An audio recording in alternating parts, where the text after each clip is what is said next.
आज हम जो कहानी देखने वाले हैं उसका नाम है 15 मिलियन मैरिट्स, जो कि रिलीज हुई थी 2011 में। कहानी शुरू होती है फ्यूचर से। अर्थ के पूरी तरह से तबाह होने के बाद बचे हुए इंसान अब एक ही बिल्डिंग में रहते हैं। बिल्डिंग के हर एक रूम की दीवार स्क्रीन है और उन रूम्स में इंसान रहते हैं। स्क्रीन पर सभी लोगों को एक वर्चुअल दुनिया हर वक्त दिखाई जाती है। बिल्डिंग में रहने वाले सभी लोगों को अपनी जरूरत का सामान खरीदने के लिए हर बार कुछ पॉइंट्स की जरूरत होती है और उन्हें वो पॉइंट्स मिलते हैं एक साइकिल चलाकर। जितनी देर साइकिल चलाओगे उतने पॉइंट्स उस इंसान के अकाउंट में जुड़ते जाते हैं और उस साइकिल से उस बिल्डिंग की एनर्जी पैदा होती है। लेकिन जो लोग साइकिल नहीं चला पाते उन लोगों को उस बिल्डिंग में कचरा उठाने के काम में लगा दिया जाता और बाकी के लोग उन कचरा उठाने वालों का मजाक उड़ाते। बिल्डिंग के सभी लोगों को हर रोज पैडल मारने पड़ते, लेकिन अगर कोई साइकिल नहीं चलाना चाहता तो उसके पास एक मौका होता कि वो उस बिल्डिंग में चलने वाले एक टैलेंट शो जिसका नाम हॉट शॉट था उसमें आकर अपना कोई भी टैलेंट दिखाकर वहाँ बैठे 3 जजों को इम्प्रेस कर दे।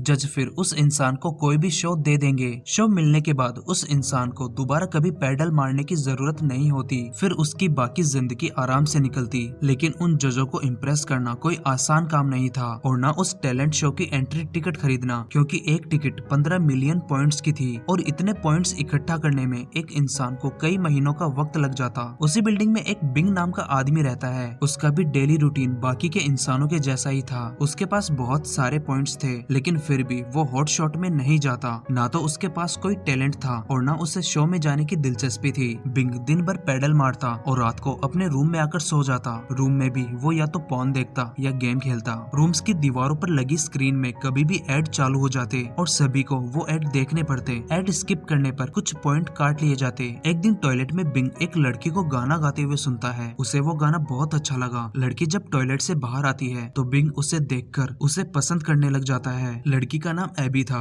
उस दिन के बाद से वो एबी से बात करने के बहाने ढूंढता। धीरे धीरे दोनों की अच्छी जान पहचान हो जाती है। दोनों अच्छे दोस्त बन जाते हैं। एक दिन बिंग एबी से बोलता है कि तुम्हारी आवाज बहुत अच्छी है, तुम्हें हॉट शॉट में जाना चाहिए। तो इस पर एबी बोलती है कि मैं जज के सामने नहीं गा पाऊंगी और मेरे पास इतने पॉइंट्स भी नहीं है। बिंग बोलता है कि मेरे पास है, मैं तुम्हें गिफ्ट कर दूंगा। बिंग के पॉइंट्स एबी लेने से मना कर देती है और उससे बोलती है कि मैं तुम्हारे पॉइंट्स नहीं ले सकती और अगर तुम्हारे पास एक्स्ट्रा पॉइंट है तो तुम उन्हें अपने काम में ले सकते हो। अपने रूम का वॉलपेपर अपग्रेड करवा सकते हो, अपने कार्टून कैरेक्टर के लिए चीजें खरीद सकते हो। एबी की बात सुनकर बिंग बोलता है कि वो सब झूठी चीजें हैं, मुझे उनमें कोई दिलचस्पी नहीं, लेकिन तुम्हारी आवाज असली है, इसके लिए मुझे पॉइंट्स देने में खुशी होगी। बिंग के बार बार रिक्वेस्ट करने से एबी मान जाती है। रूम में आने के बाद बिंग हॉट शॉट की एक एंट्री टिकट खरीद कर एबी को गिफ्ट कर देता है, लेकिन टिकट खरीदने के बाद बिंग के पास सिर्फ कुछ ही पॉइंट्स बचते हैं। अगले दिन दोनों एबी के ऑडिशन के लिए जाते हैं, लेकिन जब वो ऑडिशन की जगह पर पहुंचते हैं तो वो देखते हैं कि वहाँ पर पहले से बहुत सारे लोग थे। कुछ लोग तो कई हफ्तों से खड़े थे, लेकिन किस्मत से एबी का नंबर जाते ही आ जाता है। लेकिन स्टेज पर जाने से पहले एबी को फोर्स करके एक एनर्जी ड्रिंक जैसा कुछ पिलाया जाता है। ड्रिंक पीने के बाद एबी को बहुत हल्का महसूस होता है। एबी ड्रिंक पीने के बाद ड्रिंक का डब्बा बिंग को देकर स्टेज पर चली जाती है। वहाँ पर एबी एक गाना गाती है। एबी की आवाज वाकई बहुत अच्छी थी। तीनों जज को उसकी आवाज अच्छी लगी, लेकिन जज होप एबी से बोलता है कि तुम्हारी आवाज वाकई बहुत अच्छी है, लेकिन हम तुम्हें सेलेक्ट नहीं कर सकते। हमारे पास पहले से ही बहुत सिंगर है, हमें एक और नहीं चाहिए। जज होप एबी के गाने को रिजेक्ट कर देता है, लेकिन उसकी खूबसूरती देखकर वो उसे पॉर्न में काम करने का ऑफर देता है। होप की ये बात सुनकर बिंग स्टेज पर आने की कोशिश करता है, लेकिन गार्ड्स उसे उठाकर बाहर फेंक देते हैं। उधर तीनों जज एबी के ऊपर दबाव डालते हैं कि वो पॉर्न में काम करने के लिए तैयार हो जाए। एबी को भी पता था कि अगर उसने हाँ बोल दिया तो उसे जिंदगी भर दोबारा पैडल नहीं मारने पड़ेंगे। दूसरी तरफ ऑडियंस भी उस पर हाँ बोलने का दबाव डाल रही थी, तो मजबूरी में एबी पॉर्न में काम करने के लिए तैयार हो जाती है। एबी के जाने के बाद बिंग बहुत अकेला और उदास रहने लगा। एक दिन जब बिंग अपने रूम में होता है तो उसे अचानक एबी की ही पॉर्न का एड दिखाया जाता है। बिंग एड को स्किप करने की कोशिश करता है, लेकिन अब उसके पास इतने पॉइंट्स नहीं थे कि वो एड को स्किप कर सके। ना चाहते हुए भी उसे वो सब देखना पड़ रहा था। एबी को उस हालत में देखकर बिंग फ्रस्ट्रेट हो जाता है और गुस्से में स्क्रीन तोड़ने लग जाता है। स्क्रीन तो नहीं टूटती, लेकिन उसे एक स्क्रीन के कांच का टुकड़ा उसके हाथ लग जाता है। पहले तो उसने सोचा कि इससे सुसाइड कर लेता हूँ, लेकिन बाद में उसके दिमाग में एक आइडिया आता है। वो उस कांच के टुकड़े को अपने पास रख लेता है। उस दिन के बाद से बिंग अपने पॉइंट्स बढ़ाने पर ज्यादा जोर देने लगा। वो ज्यादा पैडल मारता, पॉइंट्स बचाने के लिए वो दूसरों का वेस्ट खाना खाने लगा, कोई भी एड स्किप नहीं करता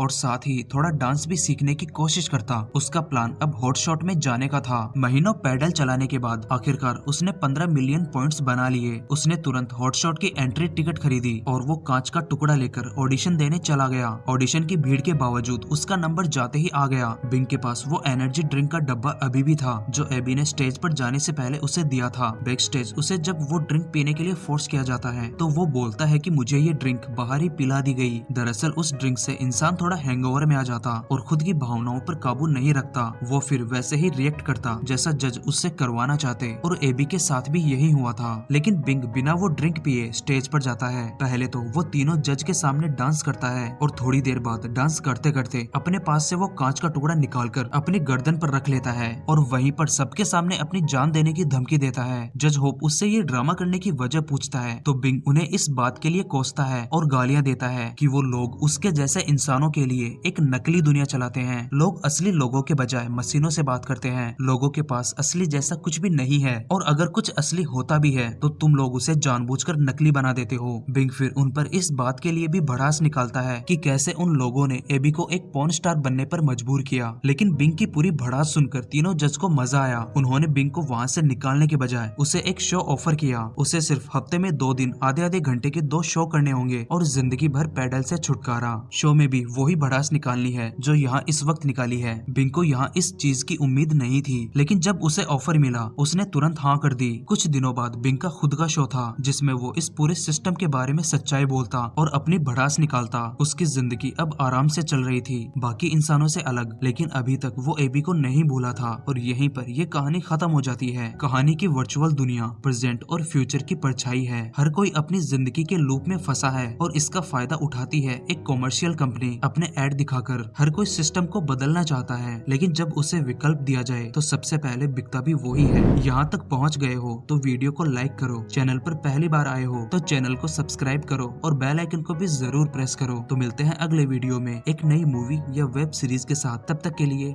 गुड बाय।